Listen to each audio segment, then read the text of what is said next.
Yuji decidió que odiaba la universidad. A la semana de llegar, ya estaba abrumado por montañas de tareas. Pasaba cada minuto despierto asistiendo a clases, seminarios y conferencias, y si no estaba haciendo eso, estaba encerrado en su dormitorio haciendo tareas y deberes. El instituto ya había sido bastante difícil, pero la presión y la dificultad de la universidad eran 100 veces peores. A las 2 semanas de empezar la universidad, a Yuji le asignaron 2 trabajos que apenas logró entregar a tiempo y aprobar por los pelos. Incluso los días que no tenía clases ni estudiaba, Yuji salía en misiones para exorcizar maldiciones. Quería asegurarse de no aislarse por completo de esa parte de su vida y evitar de que Satoru y Suguru cargaran con toda la responsabilidad solos. Así que, en realidad, no tenía tiempo libre. Yuji tuvo la suerte de que Satoru le enseñara a refrescar su mente con la técnica de la maldición inversa, lo que le permitía permanecer despierto durante períodos mucho más largos y aún así mantener una capacidad mental óptima. Sin embargo, como a Yuji le encantaba dormir como una persona normal, solo recurría a ese truco cuando era absolutamente necesario. Al mes de empezar la universidad, a Yuji ya le habían asignado unas prácticas en otro instituto como ayudante de profesor para adquirir experiencia práctica en el mundo de la enseñanza. Solo duró una semana, pero después de tener que estar encerrado en un aula con un grupo de niños malcriados apenas menores que él, empezó a replantearse seriamente su elección de carrera. Dicho todo esto, Yuji tenía dificultades para encontrar el tiempo necesario para llevar a cabo su misión. El grupo religioso de la estrella, o como se llamaran ahora, estaba presente en Waseda y en los campus universitarios vecinos, pero a Yuji le resultaba difícil encontrar el tiempo para concretar sus planes. Sin embargo, eso se solucionó cuando aprovechó su estatus de grado especial para que sus superiores movieran algunos hilos y así aligerar su horario. Una vez hecho esto, Yuji comenzó a probar suerte. Lo más lógico era empezar por los clubes, sobre todo los religiosos. Aunque solo había unos pocos, todos eran exclusivamente cristianos. Yuji no estaba seguro de si el cristianismo era un buen lugar para que un culto de hechiceros buscara nuevos reclutas. Así que Yuji probó con otros clubes. Al principio, se unió a clubes deportivos como los de béisbol o baloncesto, pero pronto se dio cuenta de que sus ventajas físicas lo ponían demasiado en el centro de atención. Los seguidores del Jujutsu probablemente evitarían cualquier lugar donde Yuji estuviera si armaba un escándalo. Intentó unirse al club de lectura, pero, una vez más, destacaba demasiado.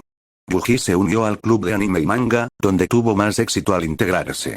Sin embargo, en más de una ocasión, le preguntaron si tenía algún parentesco con el autor de Dragon Ball Z debido a su apellido falso, tantas veces que ya no podía recordarlo. Y durante todo ese tiempo, Yuji tuvo que evitar encontrarse con Natsu, quien parecía haberse propuesto coquetear con él cada vez que coincidían en la misma habitación. Al principio, Yuji toleró las payasadas de Natsu, siendo siempre educado y manteniendo las distancias. Pero con el paso del tiempo, su paciencia se fue agotando hasta que decidió evitarla por completo. Ella no se le acercaba cuando él estaba con Chaeyun, aunque sus ojos lo seguían hasta que se marchaba. Hablando de Chaeyun, era muy simpática. Su timidez hacía que a menudo dejara que Yuji tomara la iniciativa, y él se aseguró de que se sintiera lo más cómoda posible al adaptarse a la vida en Japón. En cierto modo, le recordaba a Yuji a sí mismo cuando se adentró en el mundo de las maldiciones y la hechicería, aunque obviamente era menos extrovertida. No compartían clases, pero como estaban en el mismo piso, se encontraban con frecuencia. La única otra persona que Yuji conocía era el otro Ra, Kenshi, pero no se llevaban muy bien. Kenshi era muy estricto con las reglas y a menudo le irritaban las payasadas de Yuji. No es que Yuji intentara provocarlo a propósito, pero simplemente no congeniaban. Sin embargo, Kenshi sí parecía llevarse bien con Chaeyun, así que, por ella, los dos se toleraban mutuamente. A pesar de las dificultades de la universidad, de tener problemas para relacionarse con gente nueva y de su misión de acabar con el grupo religioso estelar, Yuji estaba más seguro que nunca de su decisión de ser profesor. Claro, los adolescentes podían ser tercos y molestos en el mejor de los casos, pero le encantaba aprender a formar a la siguiente generación para que fueran mejores personas. Su facilidad para conectar con los demás y su deseo de dar el ejemplo lo impulsaban a mejorar, no solo a sus alumnos. Sí, esta fue la decisión correcta. Yuji regresaba de una de sus clases, habiendo terminado por el día. Estaba cansado, con la mente nublada y los ojos doloridos de tanto mirar la pizarra en el aula durante horas. Mientras jugueteaba con las llaves de su habitación, se planteó si sería buena idea refrescar su mente con una técnica de maldición inversa, aunque solo fuera para aliviar el dolor de cabeza. Pero justo cuando Yuji estaba a punto de girar la llave, Chae-yun salió de su habitación, sonrió y la saludó con la mano antes de acercarse a él. «Hola Yuji», dijo ella. «¿Acabas de volver de clase?» «Sí, fue un día bastante largo», dijo Yuji con sinceridad. «Bueno», dijo Chae-yun.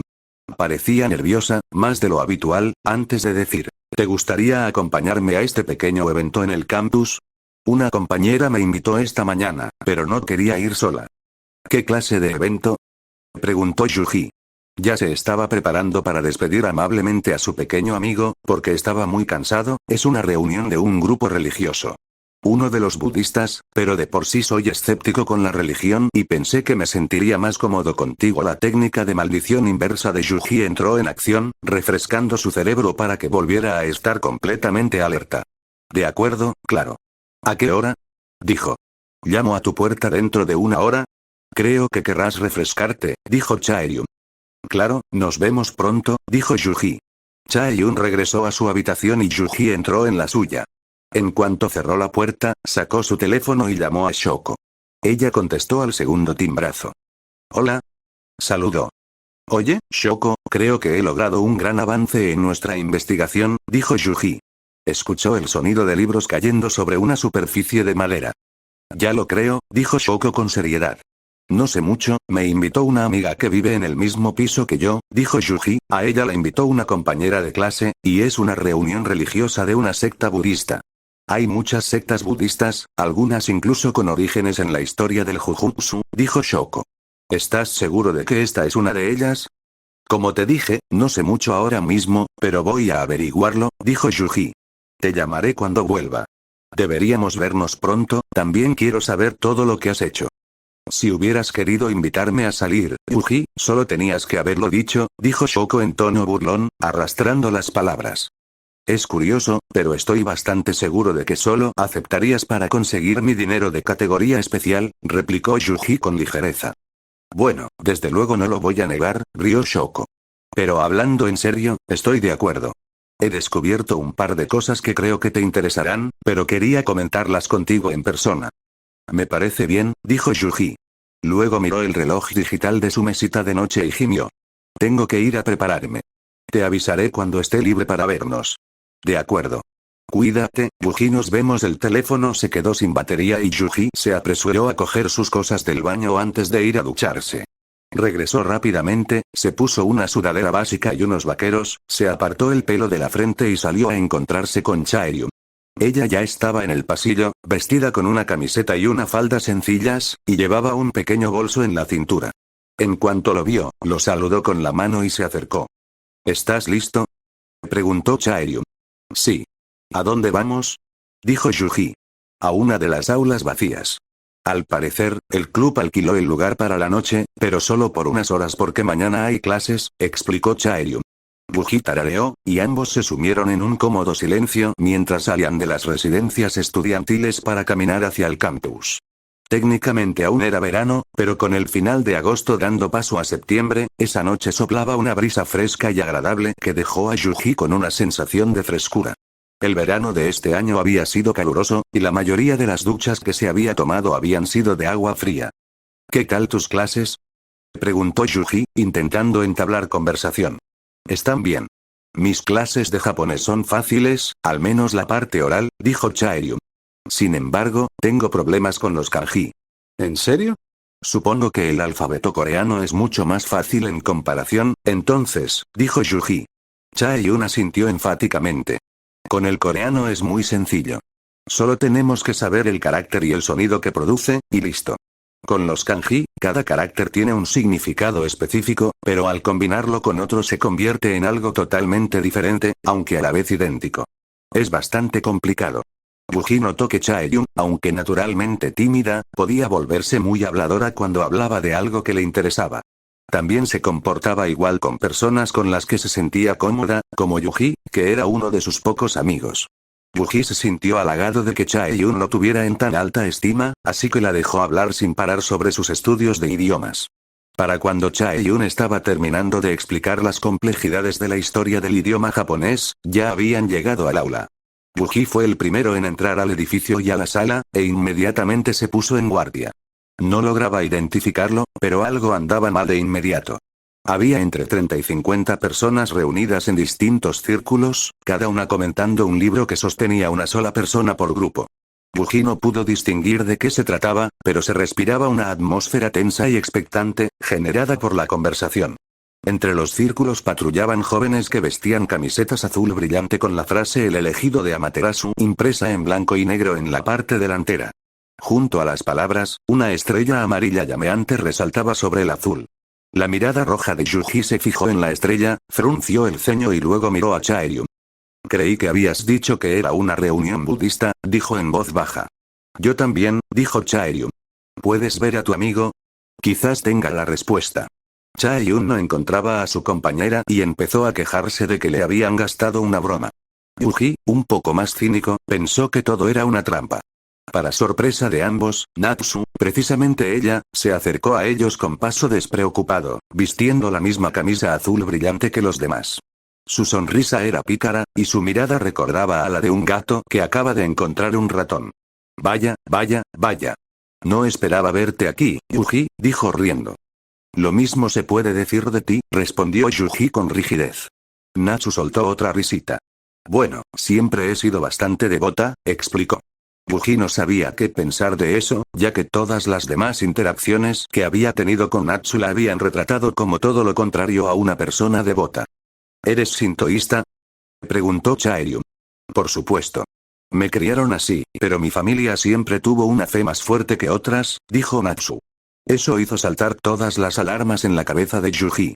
Si bien el sintoísmo seguía siendo la religión principal en Japón, como siempre lo había sido, en los últimos años la mayoría de la gente en el país solo practicaba sus costumbres culturales, en lugar de creer genuinamente en ella.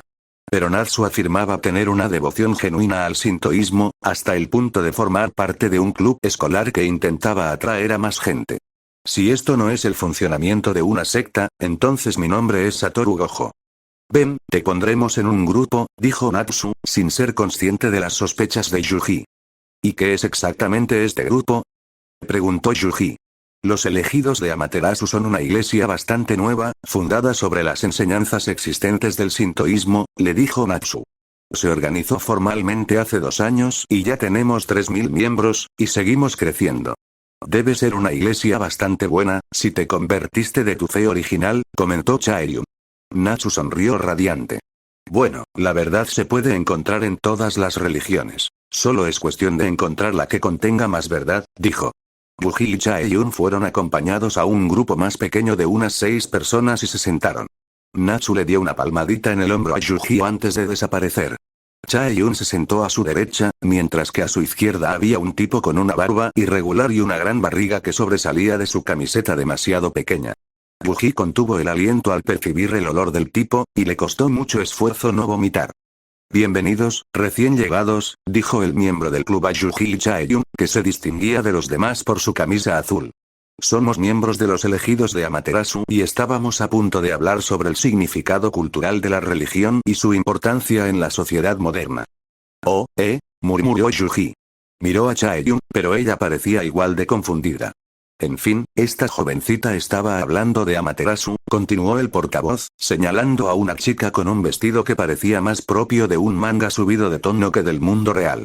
La muchacha se enderezó y dijo con voz clara. Las enseñanzas de Amaterasu me inspiraron a alejarme de mis deseos mundanos y a esforzarme por fortalecerme espiritualmente para poder superar cualquier obstáculo. Joven, ¿qué sabes de Amaterasu?, preguntó el portavoz, mirando directamente a Yuji. Ella es una diosa del panteón sintoísta, dijo Yuji. No es solo una diosa, es la diosa del panteón sintoísta, dijo enfáticamente la chica que había hablado antes. Yuji levantó las manos en señal de rendición. No seas tan dura, Ayaka, dijo el portavoz en tono amable. Todos estamos aquí para aprender algo nuevo, ¿verdad?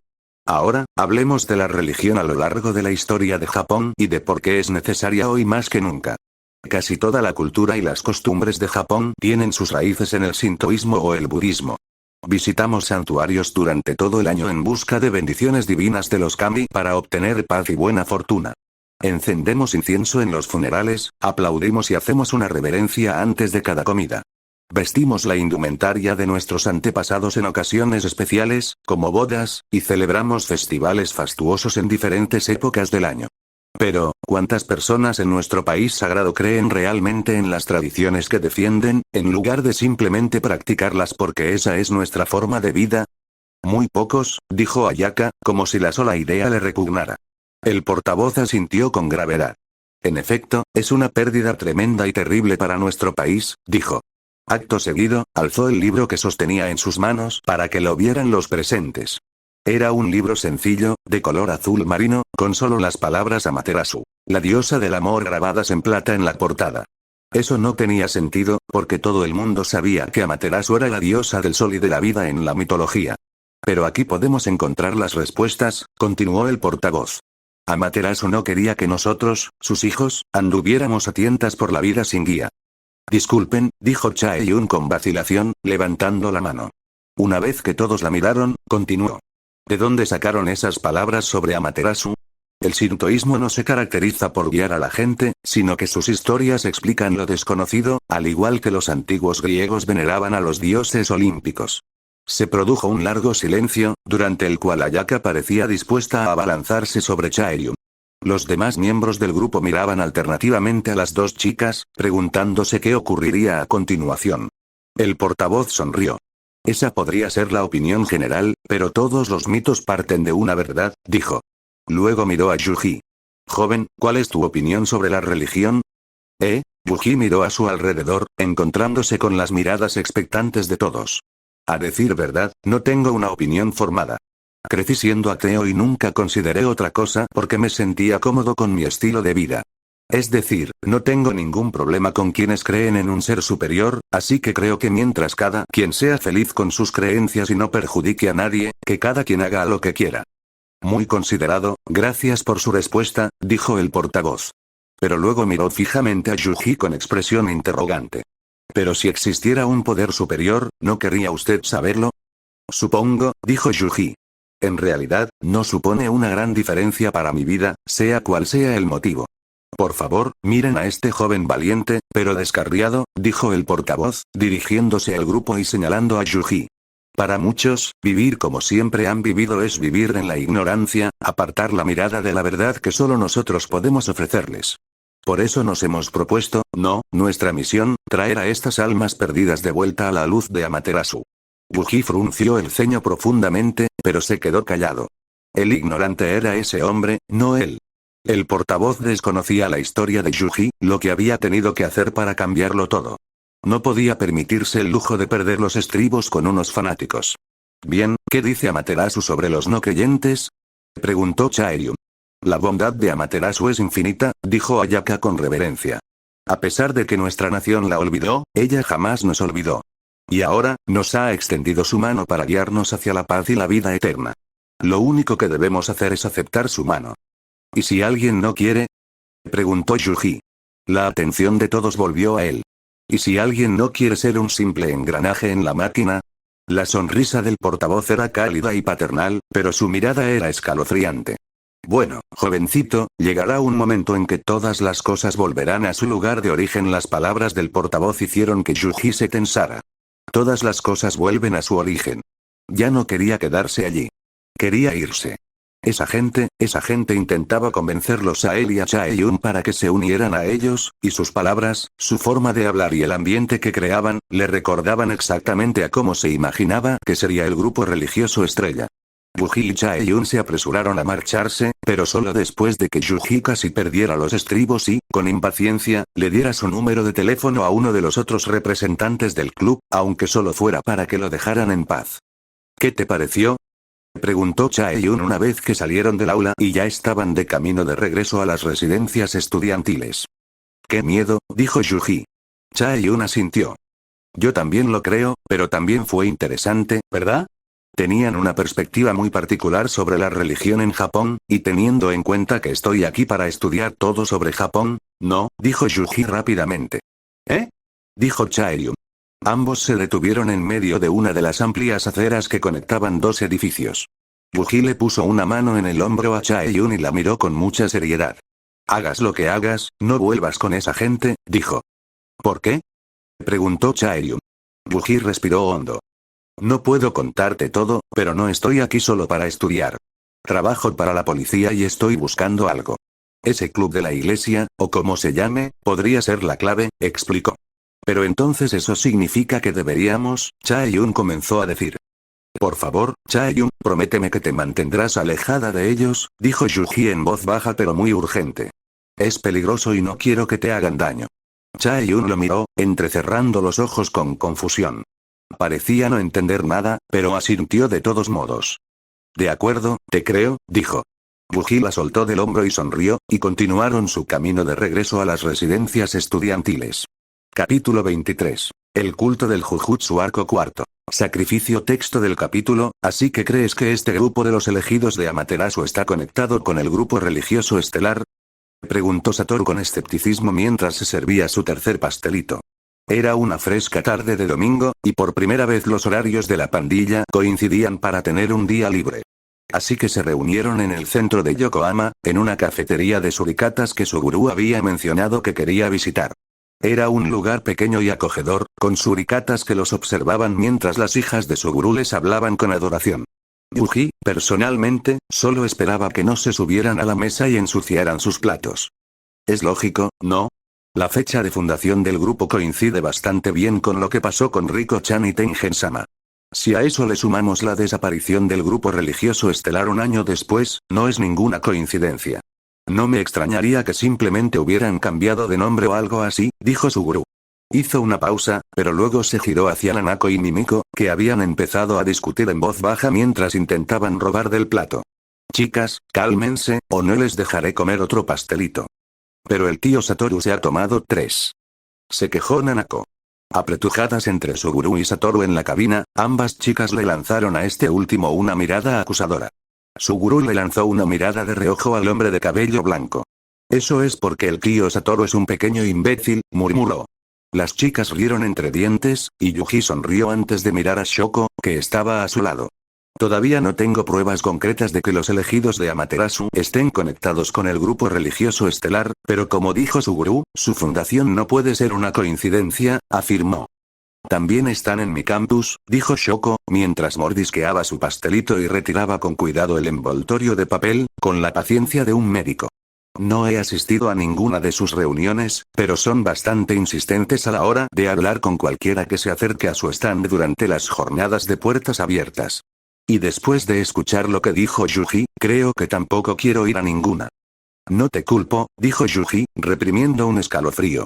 He luchado contra las maldiciones más horribles del planeta, he visto morir a gente e incluso he luchado contra Sukuna, pero había algo en la forma en que actuaban los que estaban al mando que realmente me daba escalofríos. No debió de ser una experiencia agradable, dijo Suguru.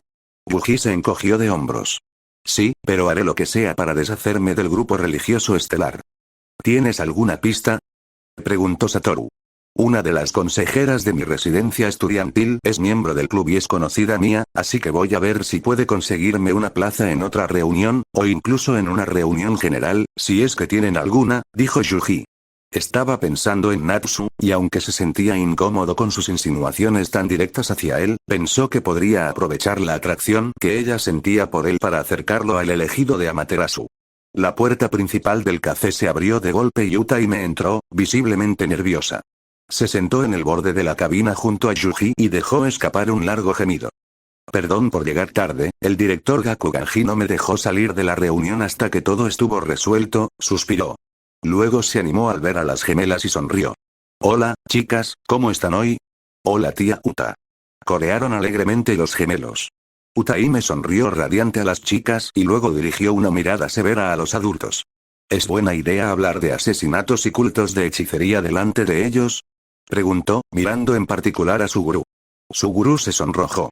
Intenté encontrar una niñera para ellos, pero Aibara y Nanami estaban hoy en misiones, dijo a la defensiva. No pasa nada.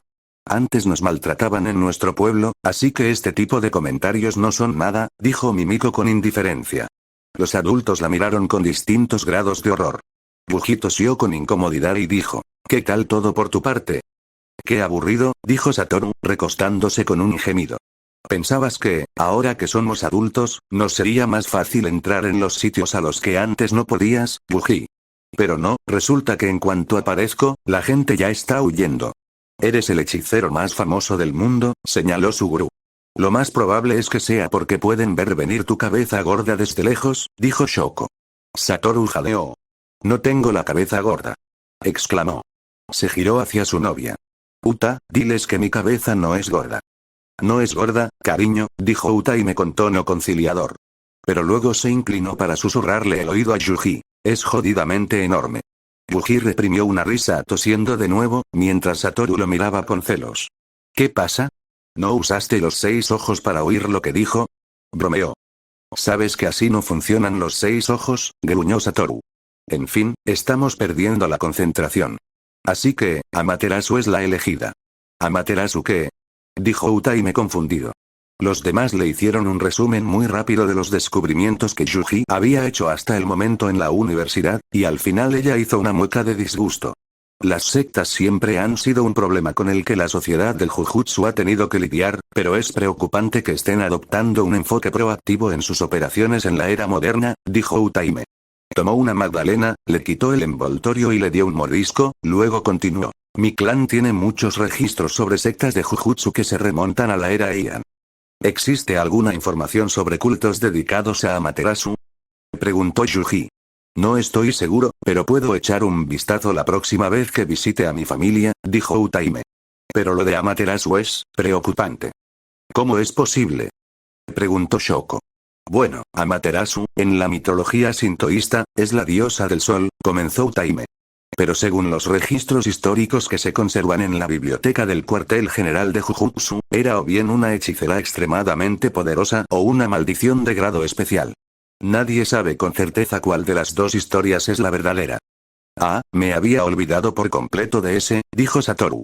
Solo hay otro hechicero en toda la historia del Jujutsu que haya sido comparado con una maldición y, al mismo tiempo, venerado como un dios, dijo Suguru, y le dirigió a Yuji una mirada significativa. Yuji asintió con gravedad.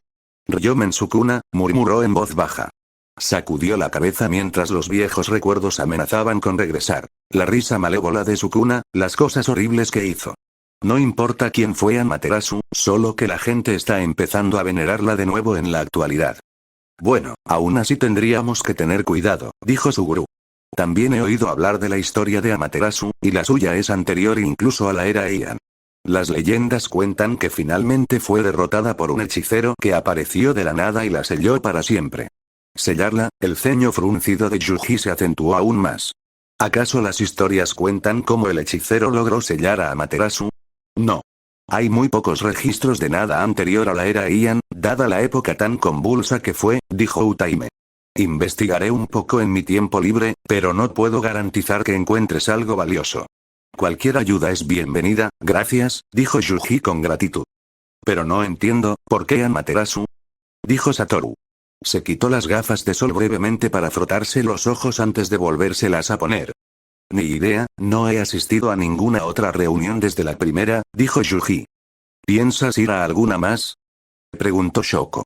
Tendré que hacerlo si quiero averiguar si están relacionados con el grupo religioso de la estrella. Estos no magos pueden ser bastante molestos, ¿verdad? Gruñó Suguru. Si de verdad supieran lo que hacen, ¿crees que se quedarían? Algunos lo harían. Esa es la naturaleza de las sectas. Te hacen creer que no hay nada más para ti y te convencen de que, sin ellas, no tendrías a nadie, dijo Shoko. Y no culpo a los miembros comunes de estos cultos, añadió Yuji, el problema son los líderes. Me cuesta creer que alguien pueda dirigir una iglesia que venera a hechiceros poderosos y ancestrales como Tengen-sama o Amaterasu sin saber quiénes son realmente. Por lo que sé, para ellos todo es una cuestión de poder, dijo Utaime. Luego, dirigió una mirada severa a todos, especialmente a Yuji y Shoko. Pero tengan cuidado, ¿de acuerdo? Sé que el grupo religioso estelar estaba reclutando usuarios de maldiciones antes de desaparecer, lo que probablemente significa que cualquier otro involucrado también lo hará. Tendremos cuidado, prometió Yuji. A su lado, Shoko le tomó la mano por debajo de la mesa y se la apretó, lo que hizo que él la mirara. Ella sonrió, y él le devolvió la sonrisa hasta que Suguru fingió vomitar. Uf, no puedo soportar ser el único soltero aquí, se quejó. Los gemelos empezaron a reírse de él. ¿Qué quieres decir? Yo también estoy soltero, dijo Yuji. Yo también, añadió Shoko. Suguru miró a Yuji con expresión impasible. Claro que sí, chicos, claro que sí, dijo. Luego miró su reloj. Tenemos que irnos, el dueño viene dentro de una hora a hablar conmigo sobre el local que quiero comprar para el bar. Vamos, chicas, es hora de volver a casa. Ay, ¿tenemos que hacerlo? Se quejó Nanako. No querrás perderte el nuevo episodio de Doraemon, ¿verdad? Dijo Suguru con aire de entendido. Nanako y Mimiko se levantaron rápidamente del puesto, aunque Mimiko aprovechó para coger uno de los últimos pastelitos que le había dado Satoru. Suguru y sus hijas se despidieron con la mano, pero Satoru y Utaime también se pusieron de pie. ¿A dónde vais vosotros dos? Preguntó Shoko. Voy a Tokio. Esta noche me reuniré oficialmente con los padres de Utaime, respondió Satoru. Actuaba como siempre, pero Yuji podía sentir los fuertes latidos del corazón de su amigo, que delataban su nerviosismo. Utaime debió de haber intuido lo mismo, porque tomó la mano de Satoru y la apretó con cariño. Seguro que estará bien, solo son mis padres, dijo. Exacto, gruñó Satoru. En fin, ¿qué están haciendo ustedes dos ahora? Probablemente regrese a nuestros campus, tengo una tarea que debo entregar el domingo, dijo Yuji. Y tengo que preparar mi presentación sobre bacterias, de todas las cosas. Dijo Shoko. Suspiró. Ojalá pudiera decirles a mis profesores que puedo curar casi cualquier enfermedad del planeta con solo fufu música con mis manos. Podría provocarles un infarto, rió Satoru. Eso también lo puedo curar. Utaime soltó un bufido de diversión poco propio de una dama. Pagaría por ver eso. Pero tenemos que irnos ahora, nos vemos luego. Prácticamente arrastró a Satoru fuera del café, y él le susurró a Yuji sálvame mientras lo miraba suplicante. Yuji simplemente se rió y se volvió hacia Shoko. ¿Listos para irnos? Si quieren, puedo acompañarlos de regreso al campus, dijo. Todo un caballero, dijo Shoko con tono pausado, pero sonreía, y juntos abandonaron el café tras pagar la comida. Caminaban en un cómodo silencio, aunque Yuji no sabía qué decir. Hacía tiempo que no veía bien a sus amigos, así que los echaba de menos, pero a Shoko la echaba de menos aún más. A estas alturas, Yuji empezaba a darse cuenta de que sus sentimientos por ella eran más que platónicos, aunque no tenía ni idea de si ella sentía lo mismo. Shoko siempre se guardaba sus sentimientos para sí misma, pues solía separar los intereses personales de la practicidad. Eso era justo lo que se le exigía como futura doctora del Instituto Jujutsu, y aunque mucha gente diría que era fría y distante, Yuji entendía que era precisamente por eso que había podido salvar más vidas de las que nadie imaginaba. También había llegado a extrañar su humor irónico y su naturaleza reconfortante, que reservaba solo para sus seres queridos.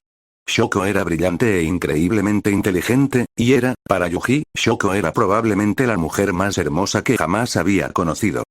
¿En qué estás pensando? Preguntó Shoko, mirándolo con expresión curiosa. Nada, dijo Yuji rápidamente, esperando no estar sonrojándose. Shoko apartó la mirada y se metió las manos en los bolsillos. ¿Y bien, conociste a alguien en la universidad? Hay algunas personas agradables, y he hecho un par de amigos, ¿no? Me refiero a, ¿has conocido a alguna chica? Yuji miró a Shoko con extrañeza. Una de mis mejores amigas es chica, pero no creo que te refieras a eso, dijo. Me refería a cualquier chica que te llamara la atención, reiteró Shoko. No, ninguna desde que empecé la universidad, dijo Yuji. Shoko se detuvo a mitad de camino y lo miró. ¿Estás insinuando que hay alguien que te llamó la atención antes de ir a la universidad? Preguntó. Yuji no respondió más allá de encogerse de hombros y siguió caminando, dejando a Shoko trotando para alcanzarlo. ¿No me lo vas a decir? Preguntó ella en tono burlón. ¿Les cuentas a todos tus amigos de quién estás enamorado? Replicó Yuji. ¿No lo haces? Yuji frunció los labios. Entonces debe ser cosa de chicos, dijo secamente.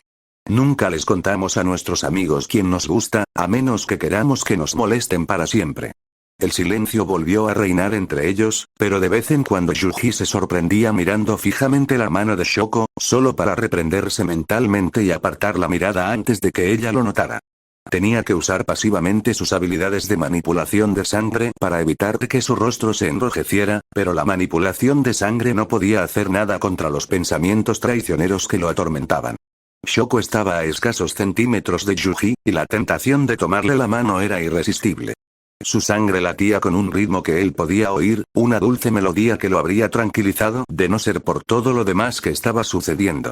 Para distraerse, Yuji revisó su teléfono, un iPhone 3, menos mal que por fin estaban en la era digital. Estaba harto de depender de las molestas guías telefónicas de papel, para asegurarse de que seguían en la dirección correcta. ¿A qué distancia estamos?, preguntó Shoko. Todavía tenemos que coger el tren, y entonces estaremos cerca de los campus en unos 35 minutos, dijo Yuji. Llegaron a la estación y abordaron el tren que les correspondía, pero a última hora de la tarde estaba repleto de gente que volvía a casa después del trabajo. Ocupados y cansados, era un mar de trajes negros y maletines que amenazaba con separar a Yuji de Shoko, así que él superó su timidez y la agarró de la mano para acercarla a él mientras se abrían paso a la fuerza para subir al tren. Yuji recibió miradas de desprecio desmedidas mientras usaba su fuerza física para abrirse paso entre la multitud hasta que él y Shoko quedaron arrinconados en el vagón en el que habían entrado. Recibió aún más miradas fulminantes al ver su cabello rosa y negro y los tatuajes en sus brazos, aunque en cuanto él les devolvió la mirada con sus ojos rojos como la sangre, rápidamente desviaron la vista.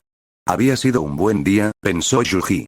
Hacía demasiado tiempo que no estaba con todos sus amigos, y a pesar de las largas semanas de separación, fue como si nada hubiera cambiado en el momento en que se reunieron. Suguru y Satoru seguían siendo tan ruidosos y molestos como siempre, aunque los años y sus experiencias los habían hecho madurar un poco.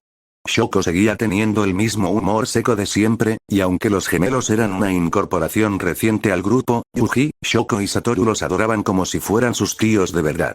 Al pensar en el día de hoy y recordar todo lo que habían vivido juntos hasta entonces, Yuji se dio cuenta de que había sido amigo de sus antiguos mentores en esta línea temporal durante mucho más tiempo que de los de su época original. Megumi, Nobara, Todo, Maki, en realidad solo los conocía desde hacía unos meses antes de que todo se fuera al traste. Y entonces estuvieron luchando y huyendo, muriendo uno a uno. Yuji había sido hechicero en el pasado durante más del doble de tiempo aquí que en el futuro, y la revelación fue como un golpe en el estómago para él. Sintió que las lágrimas le brotaban de los ojos, pero las contuvo y trató de recordar. Habían pasado 4 años y medio desde que había viajado al pasado, pero necesitaba recordar. Rememoró el pasado, las travesuras de Nobara, el peculiar lenguaje de Inumaki-senpai y la sonrisa educada pero incómoda de Yuta. Yuji intentó recordar los detalles de los gruñidos de Megumi cada vez que él o Nobara le gastaban una broma, intentó recordar la voz atronadora de Todo cada vez que entraba en una habitación y molestaba a todos los demás. Yuji aún lo recordaba todo, pero los años habían hecho que sus recuerdos no fueran tan nítidos como antes. Estaban borrosos, como si estuviera viendo imágenes en un televisor antiguo. No eran tan claros como los recuerdos que había creado en su nueva línea temporal, en el nuevo lugar al que había llegado a llamar hogar. Un ligero toque con el dedo en las costillas sacó a Yuji de su melancolía, y alzó la mirada hacia Shoko, que lo observaba con preocupación. ¿Estás bien?, preguntó ella. Sí. Sí, estoy bien. Solo estaba pensando en algo, dijo Yuji rápidamente. Sin embargo, las miradas de la gente a su alrededor se convirtieron en la menor de las preocupaciones de Yuji cuando, tardíamente, se dio cuenta de que el cuerpo de Shoko estaba firmemente presionado contra su pecho, y tomó plena conciencia de ese hecho. «Mierda. ¿Qué hago?», se preguntó Yuji horrorizado. La multitud lo apretaba, impidiéndole sentir partes de Shoko que intentaba evitar mirar. Ahora, lo presionaban contra el torso, y tenía que obligarse a sí mismo a mantener la sangre en su sitio en lugar de traicionarlo. Tan cerca, Shoko sin duda sentiría algo indeseado en el estómago si él no lograba controlar su sangre. Yuji se libró de la humillación cuando el intercomunicador anunció su llegada, y ambos fueron empujados de un lado a otro por la multitud al salir. Habían llegado a la estación de Ueno, una de las más grandes de Tokio, pero no solo eso. Yuji y Shoko también tuvieron que caminar para atravesar el famoso parque de Ueno, que a esa hora de la tarde estaba lleno de familias, parejas y esas mismas personas que simplemente intentaban llegar a casa después de un largo día de trabajo. La llegada del otoño estaba tiñendo las hojas de naranja y rojo, pero aún era temprano en la estación, así que la mayoría seguían siendo de color verde oscuro. Yuji recordó que dentro del parque estaba el zoológico, pero no había estado allí en esta línea temporal. ¿Qué te pasa? ¿Por qué estabas triste en el tren?, preguntó Shoko, sacándolo una vez más de sus pensamientos. Oh, nada. Solo algo estúpido, dijo Yuji evasivamente. No estarás otra vez deprimido, ¿verdad? Lo hacías mucho cuando llegaste con nosotros, y hace tiempo que no te veo así, insistió Shoko. Yuji suspiró y se detuvo en medio del sendero, obligando a Shoko a detenerse también. Estaba pensando que te conozco a ti y a los demás desde hace mucho más tiempo que a mis amigos de mi época, le dijo. Ah, ya veo, dijo Shoko, asintiendo como si entendiera. Bueno, solo faltan unos pocos años para que vuelvas a verlos, y sigues visitando a esa chica Megundi, ¿verdad? Sí, dijo Yuji. Sus visitas a la casa de los Fushiguro no eran frecuentes, pero no hacía falta. Toji seguía tan arisco como siempre, pero incluso el antiguo asesino se había ablandado con el tiempo al creer finalmente que Yuji no estaba allí para robarle a sus hijos. Era difícil ver a Megumi y Tsumiki, quienes no merecían el destino que les esperaba. Pero es diferente. Cuando lleguen a la preparatoria de Jujutsu, no me verán como Yuji, sino como Toriyama-sensei. Ni siquiera podré usar mi nombre real, ¿por qué no? Todo el mundo sabe que Toriyama no es tu nombre real, aunque no sepan la verdad, dijo Shoko. Sinceramente, me preocupa que la gente se confunda con dos Yuji Itadori corriendo por ahí, admitió Yuji. Shoko soltó una carcajada. Probablemente, admitió.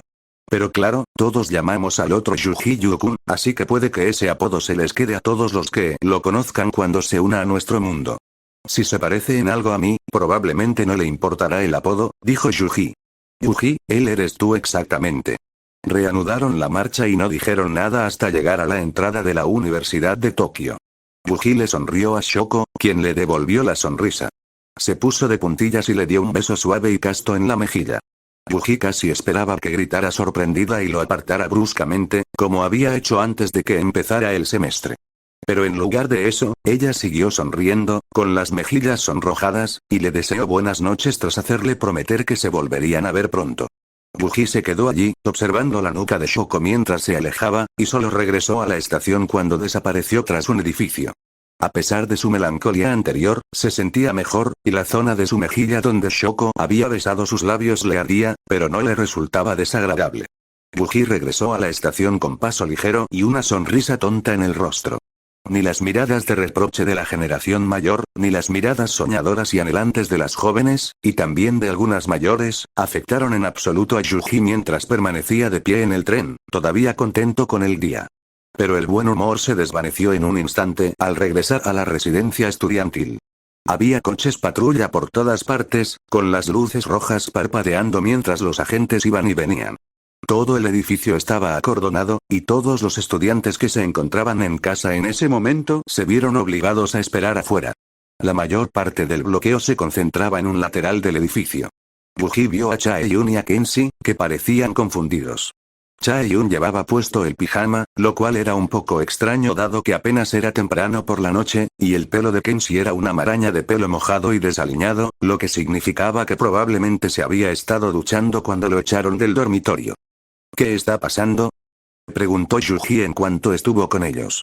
No estamos seguros, pero creemos que ha habido algún tipo de delito en el campus, dijo Chae-yun, con un tono de confusión similar al que sentía Yuji. Con el ceño fruncido, Yuji miró a su alrededor buscando alguna señal que indicara la causa del problema. Los policías parecían asustados, lo que significaba que, fuera lo que fuese lo que estaban investigando, era algo muy serio. Entonces Yuji lo sintió. Una negrura, como alquitrán caliente.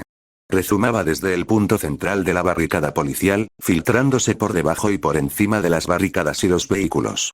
Los policías que no eran hechiceros estaban siendo afectados por algo que solo Yuji podía ver. Energía maldita, poderosa y maligna.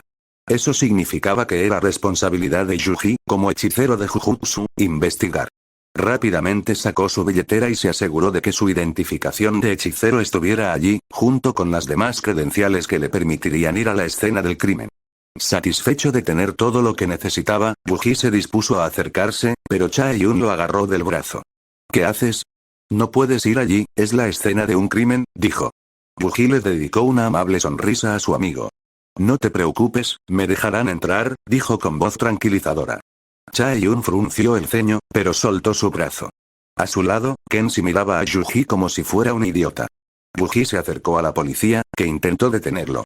Pero él les mostró su identificación, y después de que el policía más cercano la revisara, asintió y se hizo a un lado. La energía residual era intensa.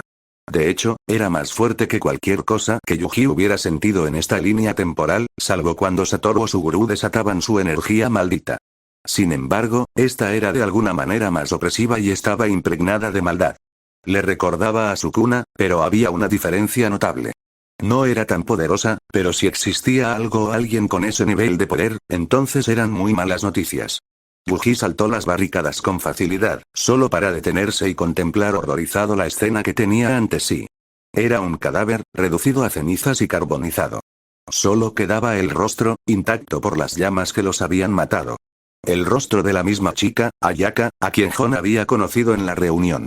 Alrededor del cuerpo carbonizado, la hierba estaba quemada. Las llamas también habían llegado hasta las paredes, ennegreciéndolas. Yuji ladeó la cabeza y observó cómo las llamas habían dejado tras de sí la silueta ennegrecida de una estrella. Capítulo 24. Oculto Jujutsu Arco V. Autopsia Notas. Como siempre, se agradecen las reseñas.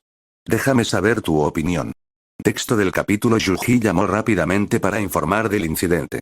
En menos de una hora, coches negros sustituyeron a los vehículos policiales, los policías fueron reemplazados por directivos y agentes de Windows del Instituto Jujutsu, y se bajó una cortina más pequeña sobre el edificio de la residencia para garantizar la privacidad mientras los hechiceros realizaban su trabajo.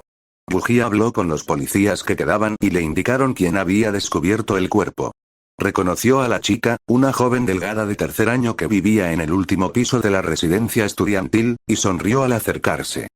Hola, soy Yuji, dijo Yuji. Te conozco. Estás en el segundo piso, ¿verdad?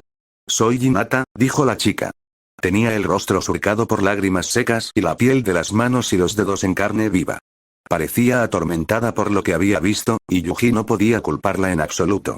Recordó que se habían conocido antes. Ya habíamos hablado antes, ¿verdad? En la reunión de bienvenida para los nuevos estudiantes al comienzo del semestre, dijo. Hinata sonrió y asintió. ¿Sí? Recuerdo que dijiste que querías ser maestra para ayudar a la gente. Recuerdo que me pareció algo admirable, dijo. Lamento que hayas tenido que ser tú quien lo denunciara, dijo Yuji. ¿Ya te ha hablado la policía?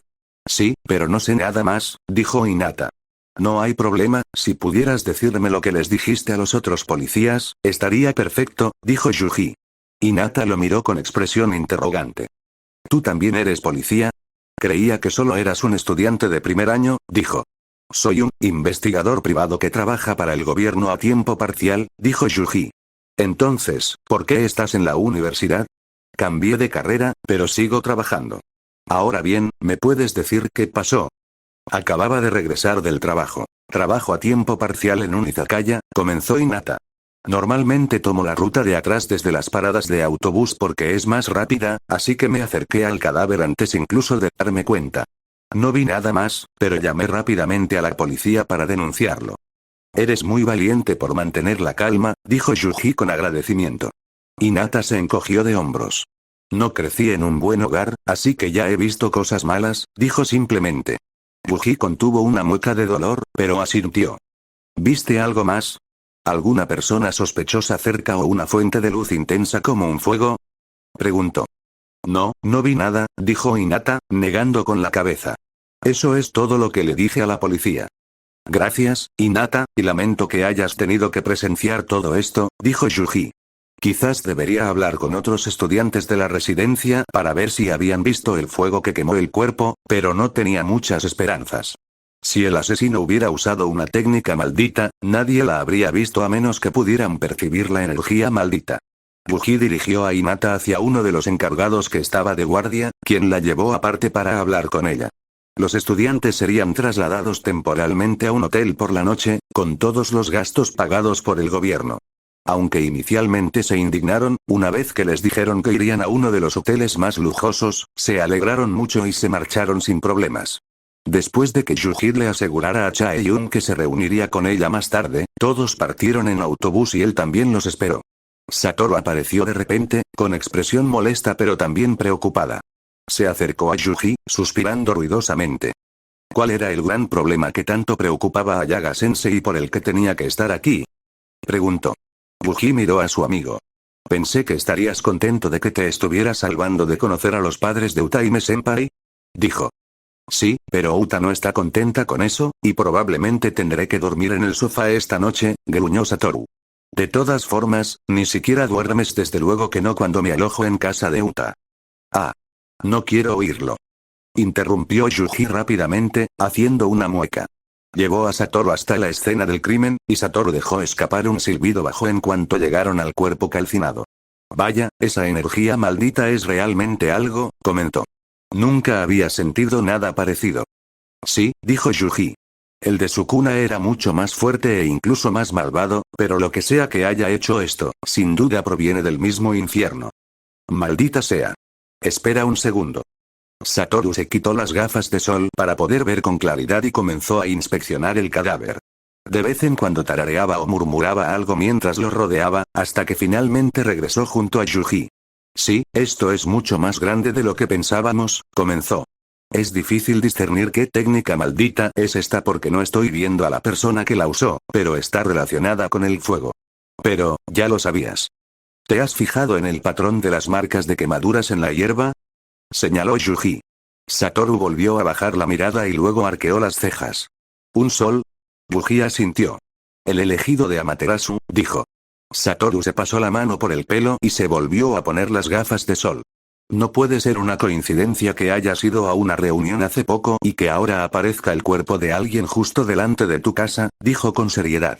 ¿Reconoces a la chica? Sí, fue una de las personas con las que hablé cuando fui, dijo Yuji. Era bastante fanática y daba miedo. Por un segundo pensé que nos iba a pegar a mi amigo y a mí porque no lo sabíamos todo. Quienquiera que haya hecho esto, dejó la cabeza intacta a propósito para que la reconociera. Eso es una barbaridad, dijo Satoru. Uno de los gerentes se acercó y saludó con una reverencia. Disculpen la interrupción, pero nos han dicho que llevemos el cuerpo de vuelta a la escuela secundaria de Tokio, dijo. De acuerdo, seguiremos la conversación. ¿Alguien ha llamado a Shoko? Dijo Yuji. La señorita Yei ya viene de camino. Nos encontrará allí, respondió el gerente. Yuji y Satoru asintieron, siguieron al gerente hasta uno de los coches que esperaban y subieron. Mientras conducían, Satoru enviaba mensajes de texto frenéticamente por su teléfono, y cuando Yuji echó un vistazo vio que era para Utaime. Satoru notó la mirada de Yuji e hizo una mueca. Le estoy explicando la situación a Uta, y aunque no está contenta, lo entiende, le dijo.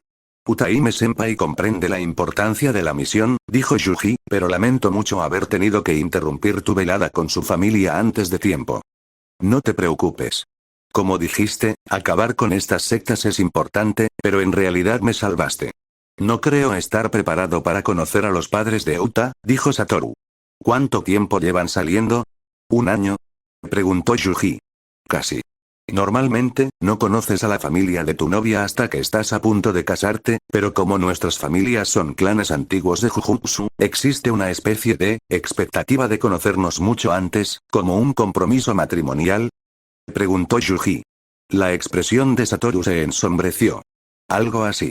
Nunca me he creído esas tonterías de la tradición. Por eso todo en nuestra sociedad es tan anticuado y retrógrado, dijo. Alégrate de que el clan Kamo no quiera saber nada de ti. Yuji asintió, pero no dijo nada más, así que el resto del viaje a la preparatoria de Tokio transcurrió en silencio. Al llegar, Yuji y Satoru escoltaron el cuerpo del portavoz hasta la enfermería. Pasaron junto a Aibara y Nanami, quienes saludaron a sus dos senpais. Shoko ya estaba en la enfermería, vestida con su abrigo blanco sobre la ropa que había usado ese mismo día. Saludó a Yuji y Satoru con un estoico asentimiento de cabeza antes de indicar a los ventanas que habían traído el cuerpo que lo colocaran en uno de los bancos de metal. Una vez que el cuerpo estuvo en su sitio y los ventanas se marcharon, Shoko se puso manos a la obra. Se mantuvo mayormente en silencio, aunque murmuraba entre dientes mientras examinaba el cadáver con pinzas y pequeñas varillas. De vez en cuando, recurría a algunos libros de texto y los leía, asintiendo pensativamente antes de volver al cuerpo. ¿Hay algo que puedas contarnos? Preguntó Satoru. Bueno, quienquiera que haya cocinado a esta pobre chica fue muy meticuloso, dijo Shoko. Y preciso. Es obvio que se trataba de una técnica maldita, pero la quemadura fue muy prolongada para provocarle el mayor dolor posible. No murió rápidamente. Yuji miró el cuerpo de Ayaka con compasión. Nunca le había importado demasiado, pero aún así le entristecía que fuera víctima de esta conspiración. ¿La conocías?, preguntó Shoko. Sí, dijo Yuji. Le dio a Shoko una explicación muy rápida sobre la identidad de Ayaka. Bueno, ahora que sé quién es, puedo formular algunas teorías, dijo Shoko cuando Yuji terminó. ¿Cómo cuáles?, insistió Satoru. La técnica maldita era claramente algún tipo de manipulación del fuego, y la víctima pertenecía a una religión que venera a Amaterasu, dijo Shoko, haciendo una pausa mientras miraba a los dos chicos con expresión significativa. Satoru fue el primero en hablar. ¿Crees que hay algún usuario de maldiciones que manipula el fuego haciéndose pasar por Amaterasu?, preguntó. Luego se encogió de hombros con seguridad. No debería haber problema. No estoy tan segura, dijo Shoko con escepticismo. Su mirada se detuvo en el cuerpo carbonizado. ¿Cómo era la escena del crimen? Me refiero a la energía maldita residual. Ante esto, la confianza de Satoru flaqueó ligeramente. Poderoso, y me refiero a muy poderoso, dijo. También quiero que su gurú entre aquí, pero más tarde. Yuji lo comparó con la energía maldita de Sukuna, aunque no fuera tan fuerte. Cualquier comparación con Sukuna significa grandes problemas, dijo Shoko. Miró a Yuji. ¿Qué opinas? Es imposible que otro hechicero de grado especial haya estado oculto durante tanto tiempo, dijo Yuji. El único que podría serlo es Kenjaku, pero tiene la molesta habilidad de intercambiar cuerpos y esconderse de todos, incluso de los 6 ojos de Satoru, a menos que lo mire directamente. ¿Él puede?, exclamó Satoru, con expresión de desconcierto ante la revelación. Eso significa que esta persona o bien es tan buena escondiéndose como Kenjaku, o bien es Kenjaku. Yuji dejó la frase inconclusa al darse cuenta de algo espantoso. ¿Qué?, dijo Satoru. Yuji miró a sus dos amigos. ¿O realmente es Amaterasu quien está ahí fuera quemando a sus propios seguidores?, dijo. Hubo un largo silencio, pero Satoru y Shoko lo miraron como si estuviera loco. Eso es imposible, dijo Satoru. Sabemos que hay hechiceros ancestrales que se reencarnarán en cuerpos humanos dentro de unos años, y Amaterasu podría ser uno de ellos, dijo Yuji. Pero ella nunca apareció en mi línea temporal, y yo creía que Kenjaku solo apareció durante la era Heian, mucho después de la época de Amaterasu. A menos que Kenjaku sea mucho mayor de lo que aparenta, sugirió Shoko. Tal vez, dijo Yuji en voz baja.